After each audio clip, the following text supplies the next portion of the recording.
आप सभी का स्वागत है मेरे इस चैनल पर। यह वीडियो प्रेरणादायक और शिक्षाप्रद है। इस वीडियो को लास्ट तक जरूर देखें। अगर वीडियो पसंद हो तो वीडियो को लाइक करें और चैनल को सब्सक्राइब कर लें। एक गांव में एक किसान रहता था। उसका गांव के बाहर एक छोटा सा खेत था। एक बार फसल बोने के कुछ दिनों बाद उसके खेत में चिड़िया ने घोंसला बना लिया। कुछ समय बीता तो चिड़िया ने वहां 2 अंडे भी दे दिए। उन अंडों में से 2 छोटे छोटे बच्चे निकल आए।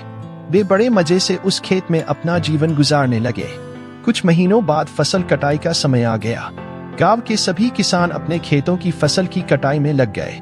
अब चिड़िया और उसके बच्चों का वह खेत छोड़कर नए स्थान पर जाने का समय आ गया था। एक दिन खेत में चिड़िया के बच्चों ने किसान को यह कहते सुना कि कल मैं फसल कटाई के लिए अपने पड़ोसी से पूछूंगा और उसे खेत में भेजूंगा।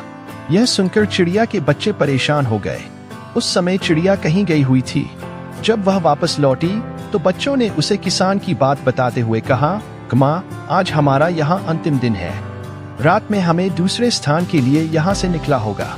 चिड़िया ने उत्तर दिया, इतनी जल्दी नहीं बच्चों, मुझे नहीं लगता कि कल खेत में फसल की कटाई होगी। चिड़िया की कही बात सही साबित हुई। दूसरे दिन किसान का पड़ोसी खेत में नहीं आया और फसल की कटाई न हो सकी। शाम को किसान खेत में आया और खेत को जैसे का तैसा देख बुदबुदाने लगा कि ये पड़ोसी तो नहीं आया। ऐसा करता हूँ, कल अपने किसी रिश्तेदार को भेज देता हूँ। चिड़िया के बच्चों ने फिर से किसान की बात सुन ली और परेशान हो गए। जब चिड़िया को उन्होंने ये बात बताई तो वह बोली कि तुम लोग चिंता मत करो, आज रात हमें जाने की जरूरत नहीं है। मुझे नहीं लगता कि किसान का रिश्तेदार आएगा। ठीक ऐसा ही हुआ और किसान का रिश्तेदार अगले दिन खेत नहीं पहुंचा।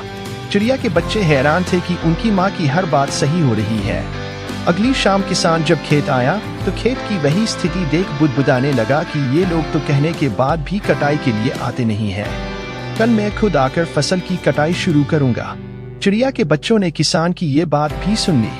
अपनी माँ को जब उन्होंने ये बताया तो वह बोली, बच्चों, अब समय आ गया है ये खेत छोड़ने का। हम आज रात ही ये खेत छोड़कर दूसरी जगह चले जाएंगे। दोनों बच्चे हैरान थे कि इस बार ऐसा क्या है जो माँ खेत छोड़ने को तैयार है। उन्होंने पूछा तो चिड़िया बोली, बच्चों, पिछली 2 बार किसान कटाई के लिए दूसरों पर निर्भर था। दूसरों को कहकर उसने अपने काम से पल्ला झाड़ लिया था, लेकिन इस बार ऐसा नहीं है। इस बार उसने यह जिम्मेदारी अपने कंधों पर ले ली है, इसलिए वह अवश्य आएगा। उसी रात चिड़िया और उसके बच्चे उस खेत से उड़ गए और कहीं और चले गए। इस कहानी से हमें यह सीख मिलती है कि दूसरों की सहायता लेने में कोई बुराई नहीं है, किंतु यदि आप समय पर काम शुरू करना चाहते हैं और चाहते हैं कि वह समय पर पूरा हो जाए तो उस काम की जिम्मेदारी स्वयं लेनी होगी। दूसरे भी मदद उसी की करते हैं जो अपनी मदद करता है। अगर वीडियो पसंद आया हो तो वीडियो को लाइक कर दीजिए और मेरे चैनल को सब्सक्राइब कर लीजिए ताकि नई प्रेरणादायक कहानियां रोजाना सुन सकें। आप सभी लोगों को दिल से बहुत बहुत धन्यवाद।